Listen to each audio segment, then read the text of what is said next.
On this week's podcast, we're talking to our special guest, Nalin Crocker, where I'll be asking her all the pressing questions you've been wanting to know about graphic design, like what's going on in the mind of a graphic designer when they design things. That's the kind of things we'll find out today on the Dogwood Media Solutions podcast.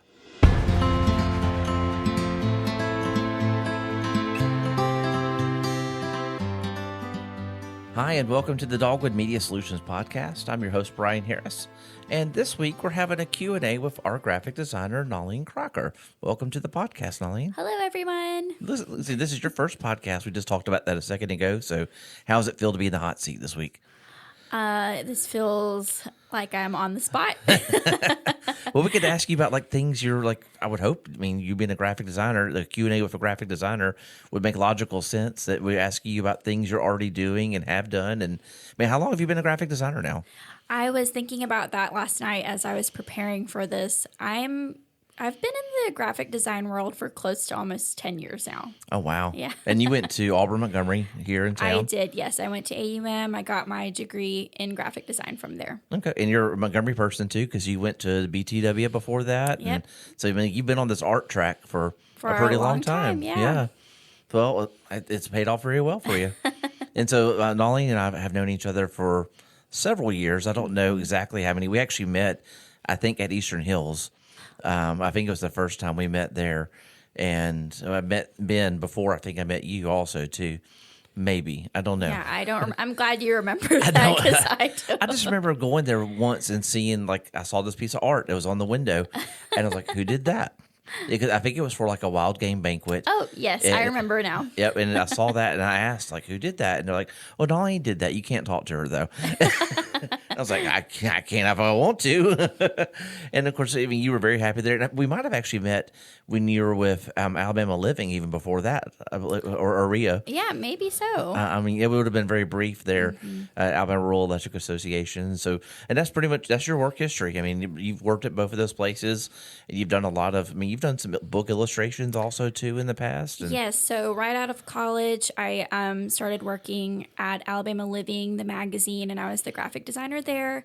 So I did that for a while, and then I decided I'm going to try freelance. So I did a couple of years of just working on my own, and then I transitioned to working for a church as their graphic designer and their social media person.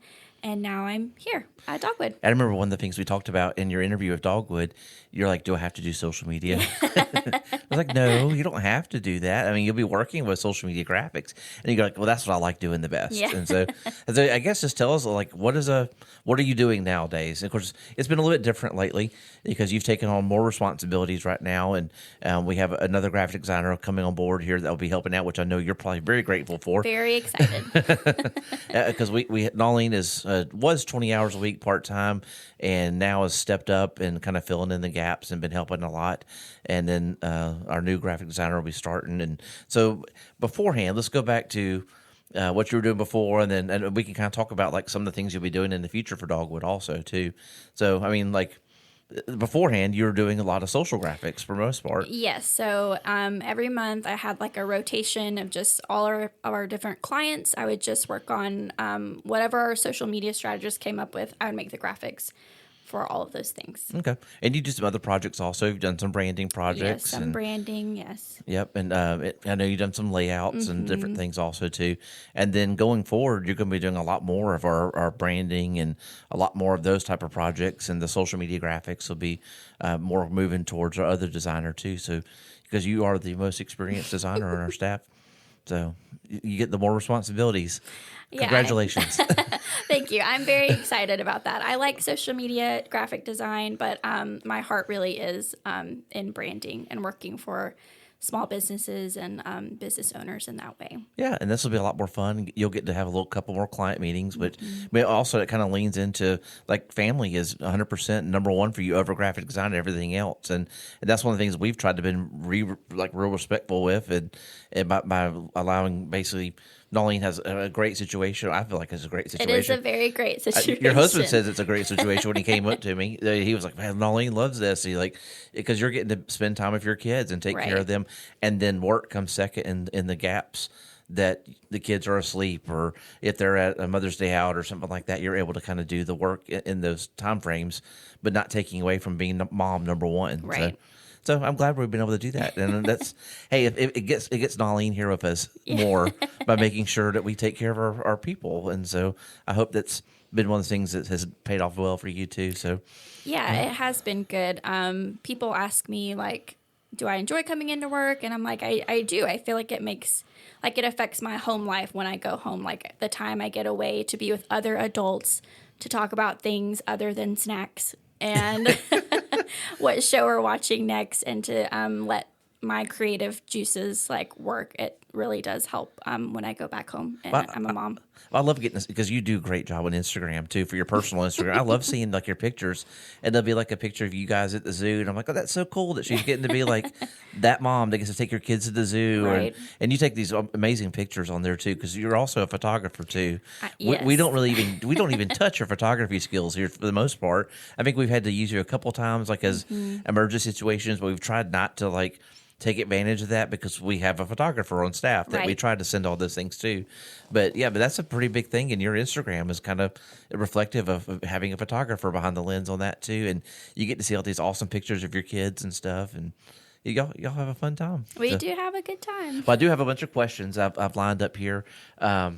And we kind of gave you a heads up on that, so we kind of been winging it from before now. So I hope it hasn't been making you too nervous. But so we kind of delved into this a little bit. I asked you one of the questions we had was, tell us about your journey into graphic design, and you kind of touched on that with AUM. I mean, what was some of the things that like led you to go, okay, this is what I need to focus on at AUM as graphic design? Or is there anything in like a particular that did that? So I've always been a creative person. Even as a child, you would find me drawing or making a craft or doing something kind of in that world. And in high school, I went to BTW and I studied photography there. So I did that for 4 years. And then when I graduated high school, I was just convinced, like, I'm going to become a marriage counselor. And so I went to another school here in town, and I was like, this is what I'm going to do. I'm going to be a marriage counselor. And I took my first psychology class, and I said, I don't know if this is for me. And I started slowly realizing I really needed to be in a field where I could be creative. So what was a good way for me to do that, but to also, make a living for myself? And graphic design seemed to be the sweet spot for that. So what are the, like, out of all the graphic design, because there's so many different mediums of graphic design, like what's the like one that's like your favorite type of project when you get those? And you mentioned branding earlier. Yes.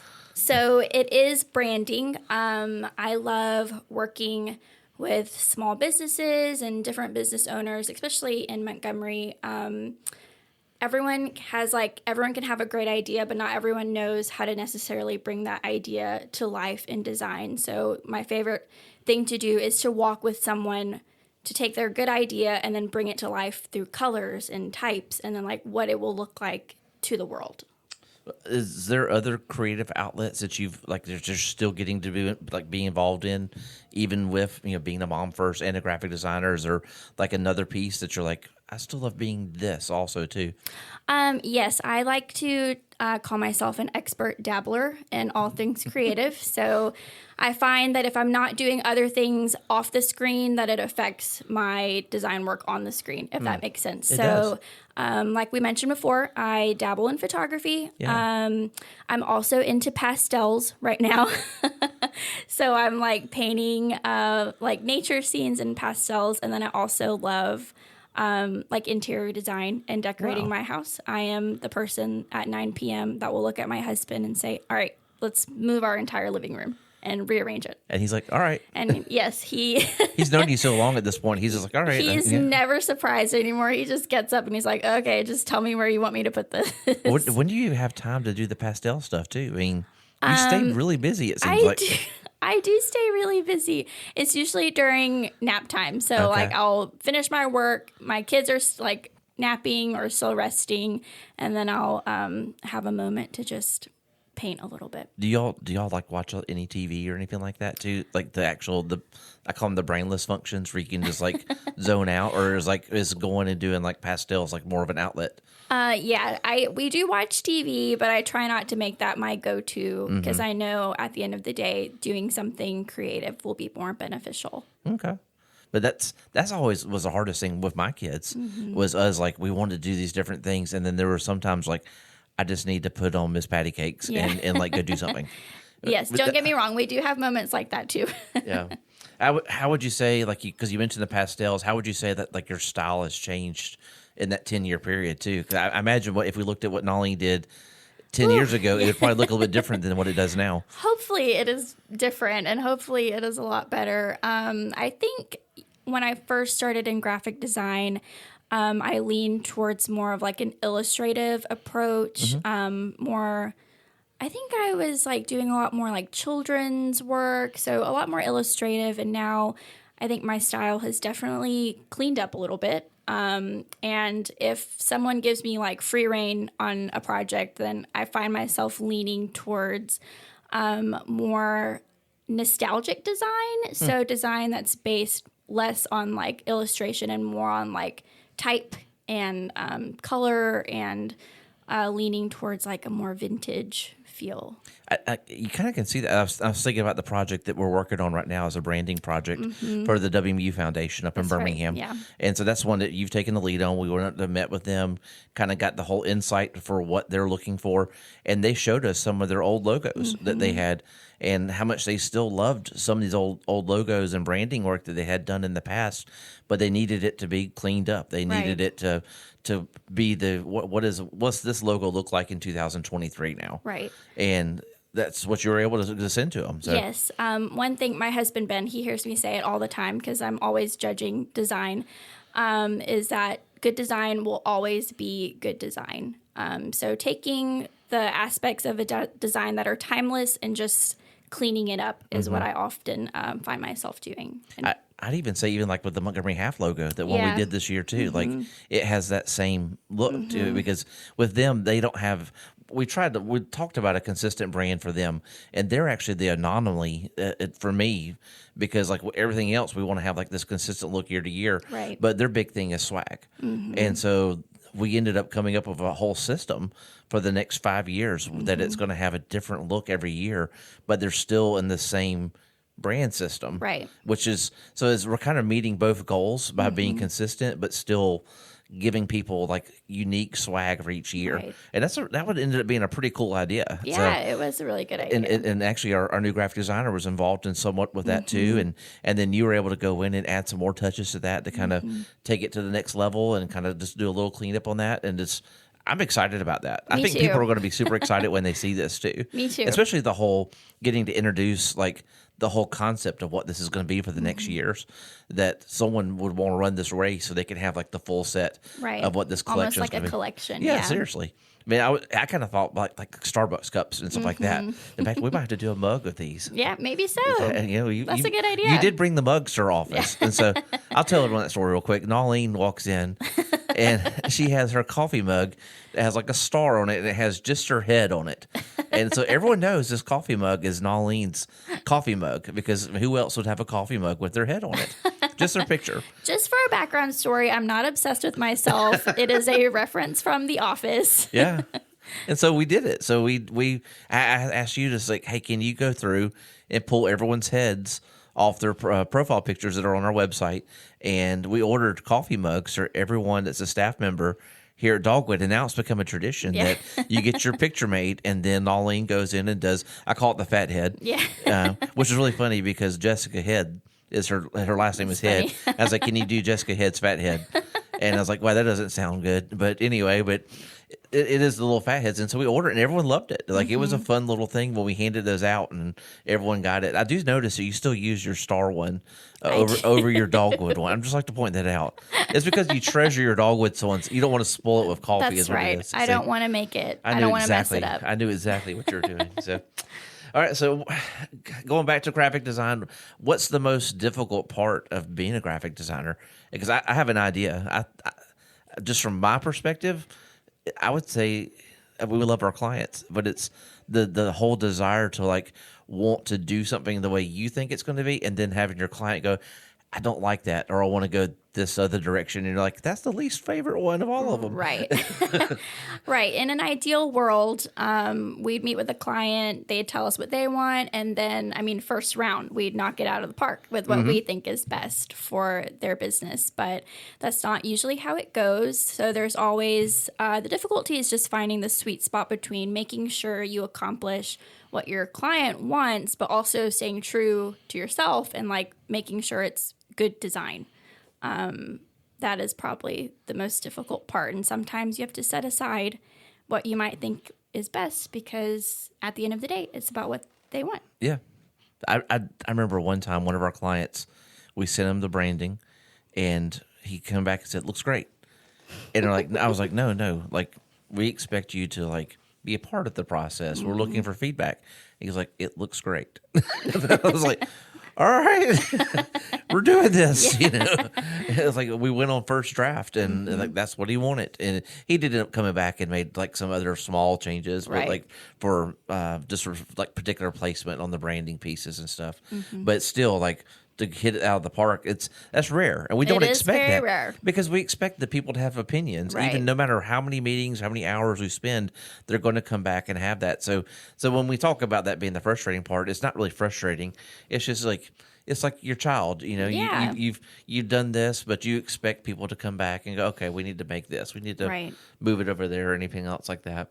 So in the ideal world, what's the creative process? What's that look like for you when it comes to doing like a branding project or anything like that? So it always starts off with a meeting with the client, and that is really like I feel like the meeting is one of the most important parts of the process because it really sets the tone for the rest of the project. So getting to hear the heart behind their business or their organization, why they do, what they want to communicate to people, that can affect anything from the kind of type you pick, the colors you pick. So that is really one of the most important parts of the design process. And then from there, I usually make a mood board and then just collect ideas or images of kind of what direction they want their branding to go in. And then I'll draft up one or two options and then send it off to them. And then from there, we continue to hone in on what they want it to look like. So we'll go from main logo, secondary logo. Do they want submarks? Do they want social icons? And then at the end of the process, we send them a great little branding package where they can know this is how you move forward. This is how your brand needs to work in the real world. I know this. I was trying to think about this project we had before, and I might come back to that later on. But when it comes down to like making, like, I guess let me go back. I'm like just fumbling this big time.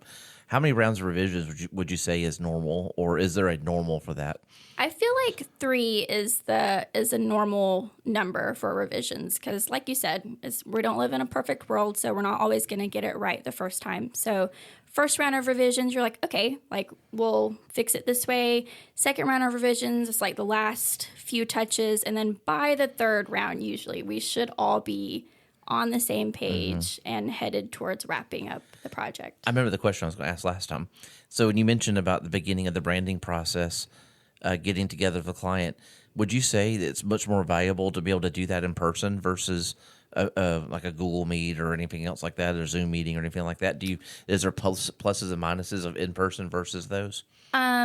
Yes, I think definitely in person. It's just different from like talking to someone on a screen versus in person. I think you just get to hear a lot more of like where they're coming from when you're in person.